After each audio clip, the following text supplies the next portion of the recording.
السلام علیکم ناظرین، میں روبینہ کاشف او لیول اردو کے لیکچرز کے ساتھ حاضر خدمت ہوں۔ ہمارا آج کا لیکچر پرچہ اول کے سوال نمبر 3 کے بارے میں ہے، جو حصہ نثر کہلاتا ہے۔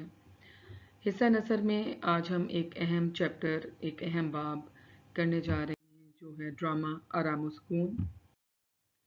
ڈرامہ کیا ہے، اس کی تعریف جان لیتے ہیں۔ ڈرامہ یونانی زبان کا لفظ ہے جس کے معنی ہے کرنا یا کر کے دکھانا۔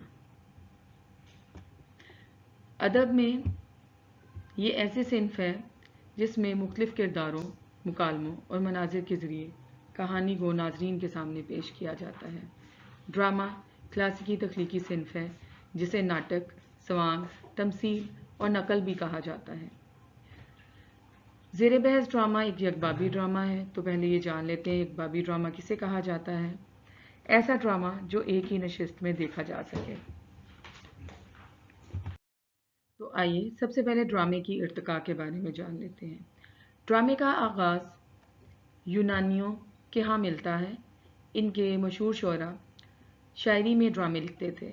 سب سے پہلا ڈرامہ نگار آرکس تھا جس نے اسکندر اعظم پر ڈرامہ لکھا تھا۔ پھر انگلستان اور فرانس میں ڈرامہ پہنچا۔ ہندوستان میں اسکندر اعظم کے حملے کے بعد ڈرامہ نگاری کا آغاز ہوا۔ اردو زبان میں ڈرامے کی ابتدا کے سلسلے میں مختلف نظریات پائے جاتے ہیں، مگر شواہد اور دلائل سے یہ بات ثابت ہوتی ہے کہ اردو کا پہلا ڈرامہ واجد علی شاہ اختر نے لکھا، جس کا نام رادھا کنہیا تھا۔ اردو ڈرامے کو حقیقی عروج آغا حشر کاشمیری نے دیا، مگر ان کے بعد کوئی خاطر خواہ کام نہ ہو سکا۔ پھر امتیاز علی تاج نے ڈرامے کی روایت کو دوبارہ زندہ کیا۔ اب ڈرامے کے اجزائے ترکیبی دیکھ لیتے ہیں۔ ڈرامے کے اجزائے ترکیبی میں سب سے پہلے پلاٹ آتا ہے، اس کے بعد کہانی، پھر کہانی کے کردار اور کرداروں کے مکالمے۔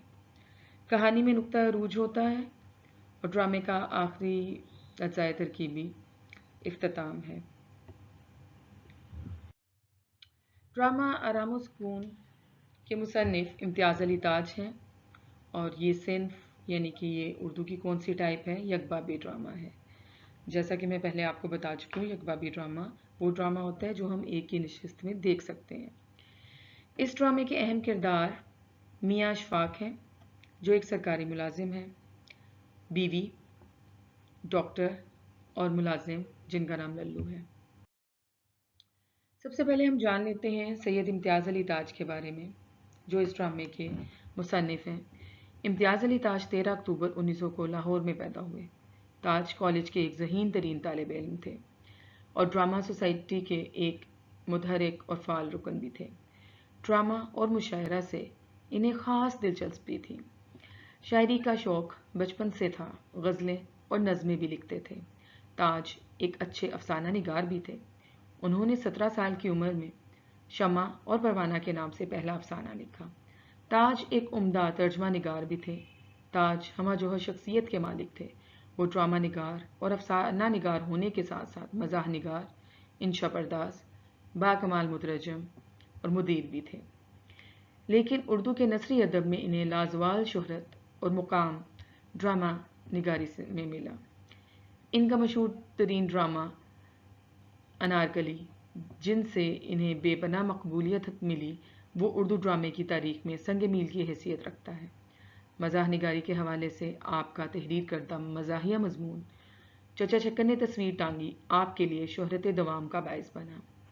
خاص طور پر اس مضمون کا مرکزی کردار چچا چھکن مزاح نگاری کی دنیا میں ایک بے مثال اور لازوال کردار کے روپ میں ابھر کر سامنے آیا۔ چچا چھکن کے علاوہ حاجی بگلول اور کھوجی جیسے زندہ جاوید کردار تخلیق کر کے سید امتیاز علی تاج نے مزاح نگاری کے طور پر اپنی فنی عظمت کا لوہا خوب منوایا ہے۔ امتیاز علی تاج ادبی گھرانے میں پیدا ہوئے تھے۔ ان کے والد ممتاز علی ایک عظیم مضمون نگار تھے جنہیں شمس العلماء کا خطاب دیا گیا تھا۔ ان کی والدہ محمدی بیگم بچوں کی اردو رسالوں کی مدیر تھیں۔ ان کی بیگم حجاب بھی ایک بہت بڑی مصنفہ تھیں۔ تو یوں امتیاز علی تاج ایک ادبی گھرانے سے تعلق رکھنے والے مصنف تھے۔ इम्तियाज़ अली ताज की शख्सियत में बहुत सी खूबियाँ थीं।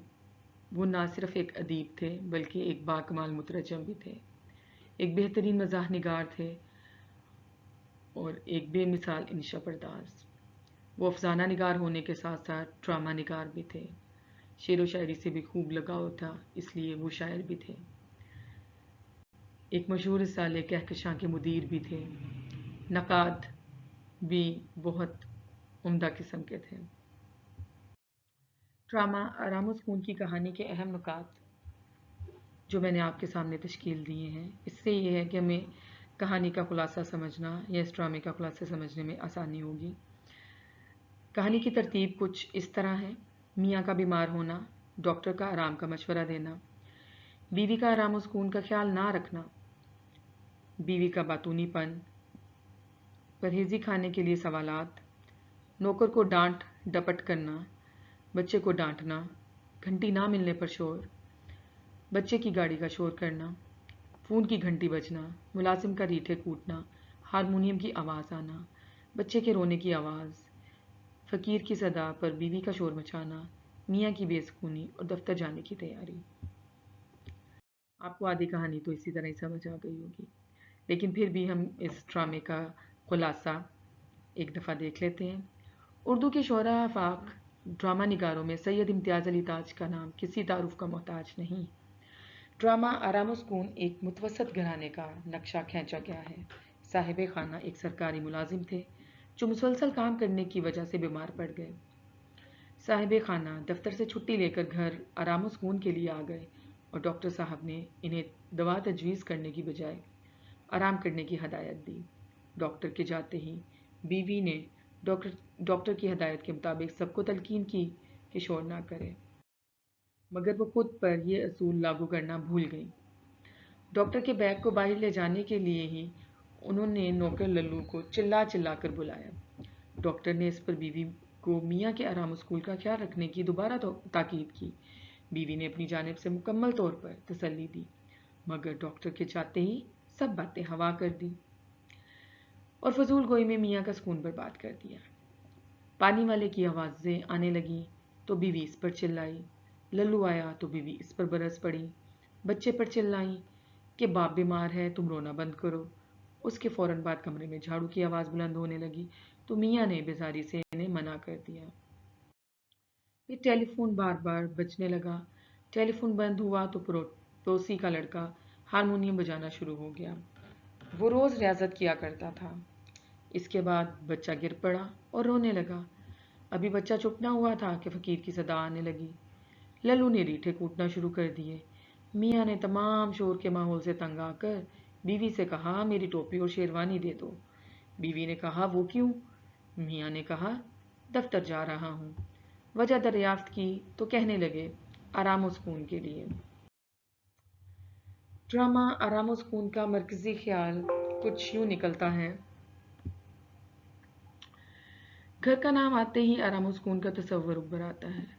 घर ही एक ऐसी जगह है जहाँ आराम व सुकून हासिल किया जा सकता है, लेकिन अक्सर घर के अफराद ही घर का सुकून बर्बाद कर देते हैं और घर की फ़िज़ा सुकून की बजाय तकलीफ़ का बाइस बन जाती है।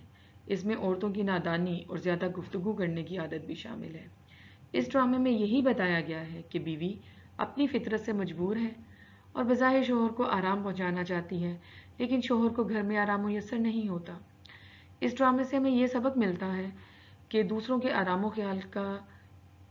का ख्याल रखा जाए और इस बात का भी ख्याल रखा जाए कि जो काम किसी के भले के लिए कर रहे हैं वो इसके लिए तकलीफ़ का बायस ना बने।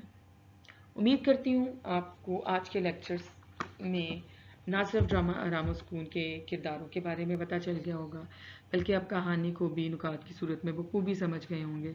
फिर ड्रामे का खुलासा आपकी मज़ीद मदद कर सकता है और इसी तरह ड्रामे का मरकज़ी ख्याल इस कहानी को समझने और पाया तकमील तक पहुँचाने में आपके लिए काफ़ी कारगर साबित होगा। इसके साथ ही मैं रुबीना काशिफ आपसे इजाज़त चाहती हूँ। नए लेक्चर में इंशाल्लाह इसी सबक का तनकीदी जायज़ा लेकर आऊँगी। उस वक्त तक के लिए अल्लाह हाफ़िज़। अपना बहुत सा ख्याल रखिएगा।